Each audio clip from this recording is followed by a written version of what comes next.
গাজীপুরের বিখ্যাত কমলার বাগান। এই তো আমরা এখন চলে এসেছি। ফল ছেঁড়া নিষেধ। অনেক মানুষ এখানে দেখতে আসে। এই দেখেন কত কমলা ধরে আছে ভিতরে। বিভিন্ন দূর দূরান্ত থেকে মানুষ আসে এই বাগানটি দেখার জন্য এবং এখান থেকে ফল কেনার জন্য। আসসালামু আলাইকুম। হ্যালো বন্ধুরা, সবাই কেমন আছেন? আশা করি সবাই ভালো আছেন। আজকে আপনাদের সামনে নতুন একটা ভিডিও নিয়ে উপস্থিত হলাম। এখন আমরা এসেছি অরেঞ্জ গার্ডেন, গাজীপুর শ্রীপুর সাতখামার থেকে একটু ভিতরে। তো এই যে আমরা চলে এসেছি কমলার বাগানে। আর এই বাগানটা আগেই বিক্রি হয়ে গেছে কমলা।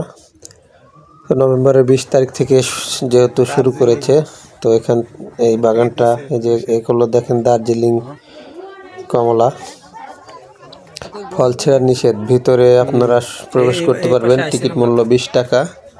তো 20 টাকার টিকিট দিয়ে ভিতরে প্রবেশ করতে হবে। এখানে কিন্তু ফল ছেঁড়া নিষেধ, আপনি খেতেও পারবেন না। অনেকেই নানানভাবে ভিডিও করেছে যে এখানে আসলে 20 টাকার টিকিটে ফ্রিতে ফল খেতে পারবেন, যত ইচ্ছা তত।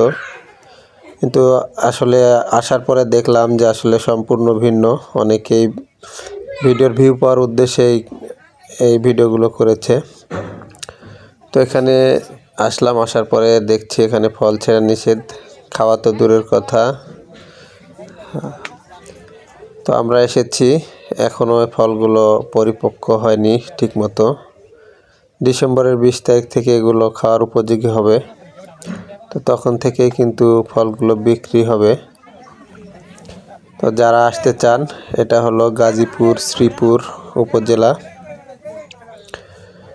অবদার মোড় থেকে বর্মি রোড সোজা যেতে হবে সাতখামার।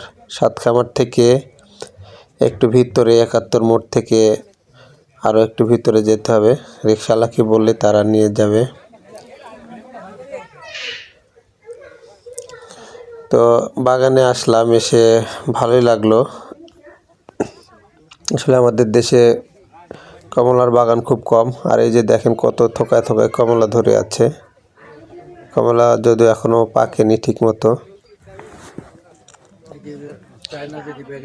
অনেক মানুষ এসেছে এখানে, বেশিরভাগ মানুষই এসেছে শুধু ভিডিও করার জন্য। আমার অনেক ভালো লাগলো। তো ভিডিওটা আপনাদের সবার কেমন লাগলো অবশ্যই কমেন্ট করে জানাবেন।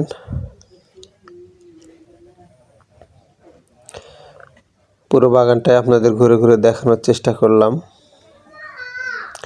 যদিও জায়গাটা অনেক বড়, কিন্তু কমলার বাগানটা ছোট। চারপাশে আম বাগান আছে। আর গাজীপুরের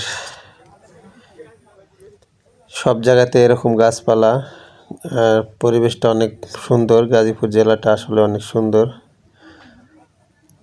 সে যে বড়ই গাছও আছে ভিতরে।